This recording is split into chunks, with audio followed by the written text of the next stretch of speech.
Well, good evening, everyone. I am fingers crossed, hoping that we don't have problems like we had last night, but I'm assuming since not as much wind today. Yesterday, I guess that was one of the big problems with the interwebs was a lot of wind in the area and all that kind of good stuff. Um, but anyway, I think I was kind of rambling when it caught out last, but we are at chapter 14. We're probably, maybe by the end of tonight, we're going to be about halfway done with the book. So we're doing good. Things have been a little bit in flux for our family. Um, who was it?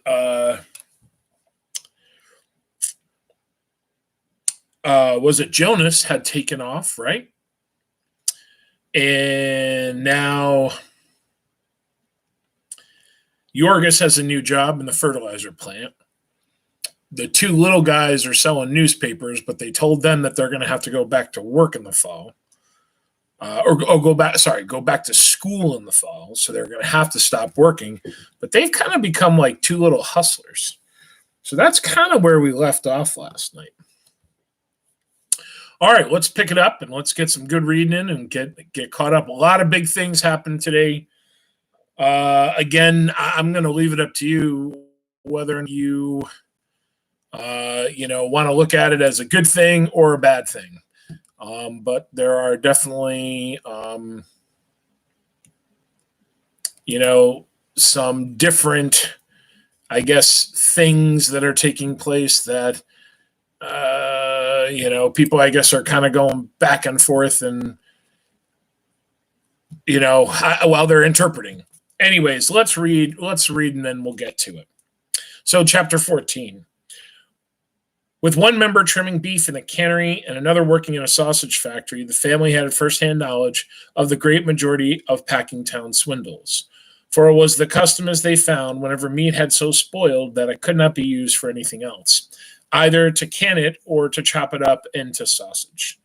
With what had been told to them by Jonas, who had worked in the pickle rooms, they could now study the whole of the spoiled meat industry on the inside and read a new and grim meaning into that old Packingtown jest, that they use everything of the pig except the squeal. Ha! Jonas had told them how the meat was taken out of the pickle would be found sour, and how they would rub it down with soda to take away the smell, and sell it to be eaten on lunch-free counters. Also, of all the miracles of chemistry which they performed, giving to any sort of meat, fresh or salted, whole or chopped, any color or any flavor or any odor they chose. In pickling of hams, they had an ingenious apparatus by which they saved time and increased the capacity of the plant. A machine consisting of a hollow needle attached to a pump. By plunging the needle into the meat and working with his foot, a man could fill a ham with pickle in just a few seconds. And yet, in spite of this, there would be hams found spoiled, some of them with the odor so bad that a man could hardly bear to be in the room with them. To pump into these, the packers had a second and much stronger pickle, which destroyed the odor, a process known to the workers as giving them 30%. Also, after the hams had been smoked, there would be found some that had gone too bad. Formerly, these had been sold as number 3 grade, but later on, some ingenious person had hit upon a new device, and now they would extract the bone, about which had been badly part, generally lay, and insert into the hole a white-hot iron. After this invention, there was no longer number 1, 2, or 3 grade. There was only number 1 grade. The packers were always originating such schemes. They had what they had called boneless hams, which were the odds and ends of pork stuffed into casings, and California hams, which were the shoulders with big joint knuckles, and nearly all meat cut out, and fancy skinned hams, which were made of the oldest hogs. Those skins were so heavy and coarse that no one could buy them, that is, until they had been cooked and chopped fine and labeled head cheese. Now, if you guys, the next time you're at a deli, okay, ask for head cheese because most delis have it. Even the little deli here in Middleburg has head cheese. And what it looks like chunks of ham. And it's like this, it looks like, oh, excuse me. It looks like bologna or salami, right? You know, but it looks like chunks of ham in clear jello. And they call it head cheese. But there's nothing cheesy about it, my friends. It's chunks of ham, and now we know they're taking skin of hogs and cooking it and chopping it. Anyway, it was when the whole ham was spoiled that it came into the department with Elizabetta. Cut up by 2,000 revolutions a minute flyers. Remember they talked yesterday about that machine that spun around and mixed with a half ton of other meat. No odor than ever was in a ham could make any difference. There was never the least attention paid to what was cut up for sausage. There would come all the way back from Europe old sausage that had been rejected. That was moldy and white. It would be dosed with borax and glycerin and dumped into the hoppers and made over again for home consumption. Well, that's great. There would be meat that had tumbled out to the floor in the dirt, the sawdust, where the workers had tramped and spit uncounted billions of consumption of germs. There would be meat stored in great piles in rooms, and the water from leaky roofs would drip all over it, and thousands of rats would race upon it. It was too dark in these storage places to see well, but a man could run his hand over the piles of meat and sweep off handfuls of dry dung of rats. These rats were nuisances, and the packers would put poisoned bread and meat that would go out into the hoppers together. There is no fairy story and no joke. The meat would be shoveled into carts, and the man who was shoveling would not trouble to lift out a rat when he saw one. There were things that went into the sausage in comparison, with which a poisoned rat was a tidbit. There was no place for the men to wash their hands before they ate their dinner, and so they made a practice of washing them in water that was to be ladled into the sausage. Awesome. There were the butt ends of smoked meat and the scraps of corned beef, all the odds and ends and waste of the plants. That would be dumped into old barrels in the cellar and left there, under the system of rigid economy which the packers enforced. There were some jobs that it only paid to do once in a long time, and among these was the cleaning out of the waste barrels. Every spring they did it, and in the barrels would be dirt and rust and nails and stale water. And cartload after cartload of it would have to be taken and dumped off into the hoppers with fresh meat and sent out to the public's breakfast. Some of it they would make into smoked sausage, but as the smoking took time and was therefore expensive, they would call upon their chemistry department and preserve it with borax and color with a gelatin that made it look brown. All of their sausage came out of the same bowl, but when they came to wrap it, they would stamp some kind of special on it, and this would be a charge of 2 cents more per pound. Such were the new surroundings in which Elizabetta was placed, and such was the work she was compelled to do. Oh, excuse me. It was stupefying, brutalizing work. It left her no time to think, no strength for anything. She was part of the machine she tended, and every faculty that was not needed for the machine was doomed to be crushed out of existence. There was only one mercy about the cruel grind, that it gave her the gift of insensibility. Little by little, she sank into a torpor. She fell silent. She would meet Jorgis and Ona in the evening, and the three would walk home together, often without saying a word. Ona, too, was falling into a habit of silence. Ona, who had once gone about singing like a bird. She was sick and miserable, and often she would barely have strength enough to drag herself home. And there they would eat what they had to eat. And afterwards, because there was only their misery to talk of, they would crawl into bed and fall into a stupor, and never still until it was time to get up again and dress by candlelight and go back to the machines. So there was numbed that they did not even suffer much from hunger now. Only the children continued to fret when the food ran short. Yet the soul of Ona was not dead. The souls of none of them were dead, but only sleeping. And now and then they would waken, and these were cruel times. The gates of memory would roll open. Old joys would stretch out their arms to them. Old hopes and dreams would call to them, and they would stir beneath the burden that lay upon them and feel its forever immeasurable weight. They could not even cry out beneath it, but anguish would seize them, more dreadful than the agony of death. It was a thing scarcely to be spoken of, a thing never spoken by all the world, that will not know its own defeat.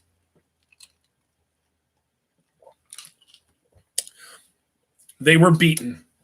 They had lost the game. They were swept aside. It was not less tragic because it was so sordid, because it had to do with wages and grocery bills and rents. They had dreamed of freedom, of a chance to look about them and learn something, to be decent and clean, to see their children grow up to be strong. And now it was all gone. It would never be. They had played the game and they had lost. 6 years more of toil they had to face before they would accept the least respite. The cessation of the payments upon the house, and how cruelly and certain it was that they could never stand 6 years of such a life as they were living. They were lost. They were going down. There was no deliverance for them, no hope. For all the help it gave them, the vast city in which they lived might have been an ocean waste, a wilderness, a desert, a tomb. So often this mood would come to Ona in the nighttime when something wakened her.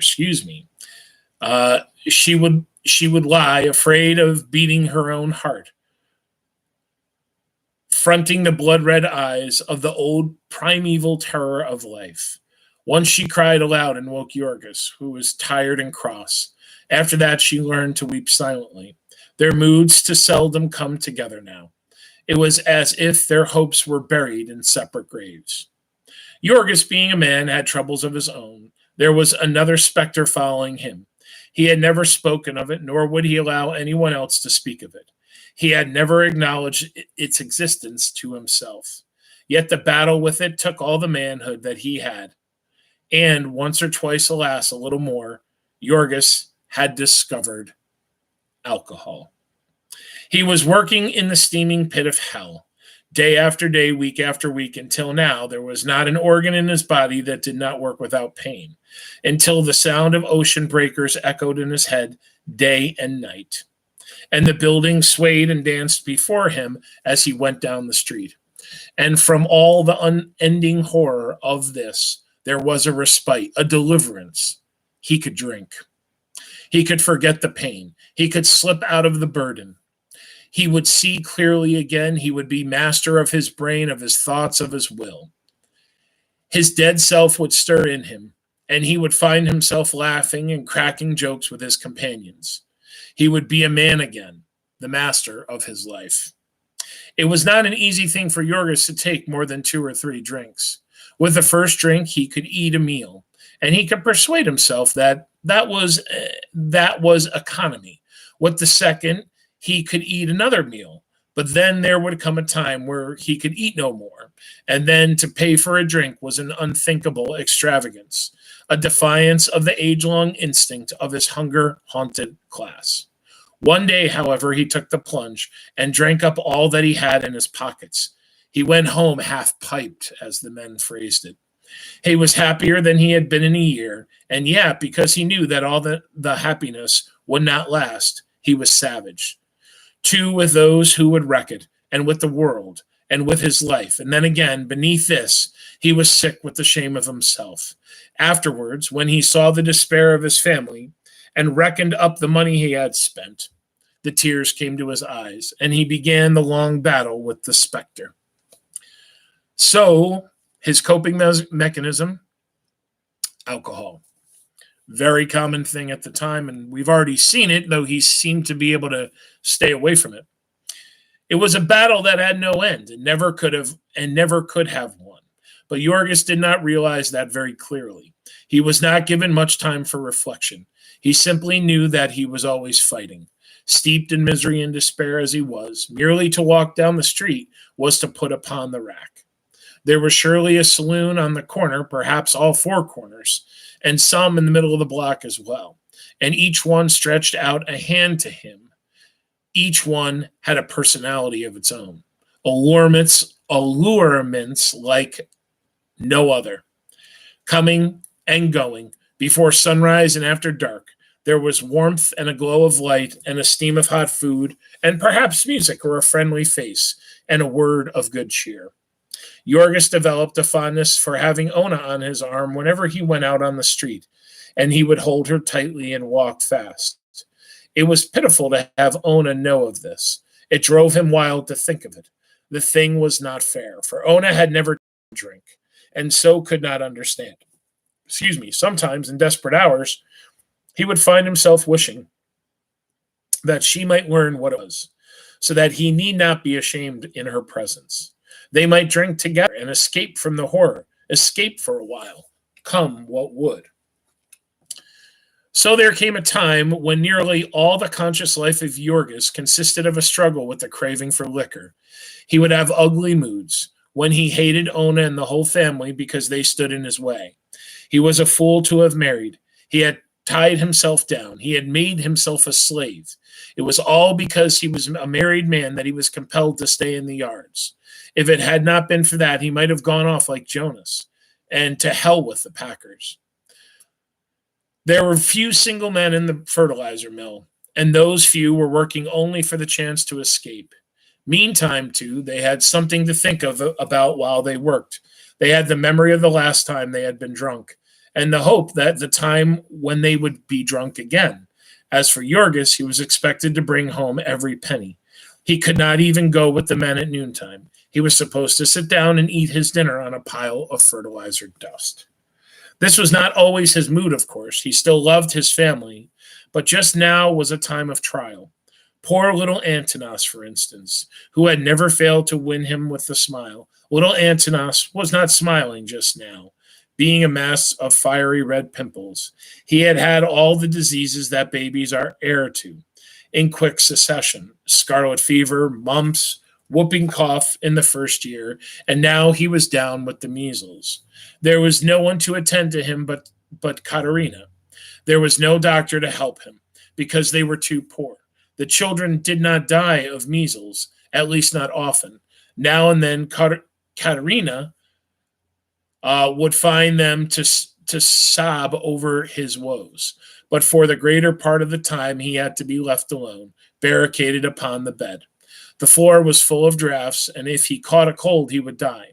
At night, he was tied down, lest he should kick the covers off him. While the family lay in their stupor of exhaustion, he would lie and scream for hours, almost in convulsions. And then, when he was worn out, he would lie whimpering and wailing in his torment.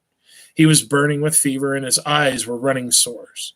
In the daytime, he was a thing uncanny and impish to behold, a plaster of pimples and sweat, a great purple lump of misery. Yet all this was not really as cruel as it sounds, for sick as he was, little Antanas was the least unfortunate member of the family. He was quite able to bear his sufferings. It was as if he had all these complaints to show what a prodigy of health he was. He was the child of his parents' youth and joy. He grew up like the conjurer's rosebush, and all the world was his oyster. In general, he toddled around the kitchen all day with a lean and hungry look. The portion of the family's allowance that fell to him was not enough. He was unrestrainable in his demand for more. Antinos was but little over a year old, and already no one but his father could manage him. It seemed as if he had taken all of his mother's strength, had left nothing for those who might come after him. Ona was with child once again, and it was a dreadful thing to contemplate. Even Yorgis, dumb and despairing as he was, could not but understand that yet other agonies were on the way, and shudder at all the thoughts of them. So little Antinos has become very sick. There's no vaccines, right? And he's gotten all these things that little kids get. And now we just found out that Ona and Yorgis are having baby number 2. It's on the way.